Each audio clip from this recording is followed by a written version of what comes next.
my impression about Israel is quite different from when I was coming here. We are coming for the exhibition. It is the first time for me here. Wonderful people, wonderful place, a lot of things other than just the historical things. There is a lot in Israel that we can share.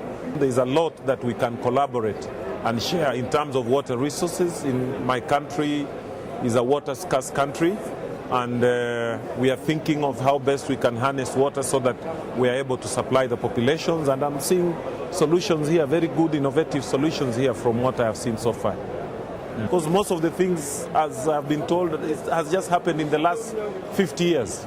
And there is no better experience than that most of us who are still agricultural countries, we can practically learn from Israel what have they done in the last 50 years that has allowed them to move just from a completely agricultural country to a very innovative and industrialized country. And I think we'll be going towards that. And Africa, as you know, we are already faced with these climatic changes. We need to produce more food for our people.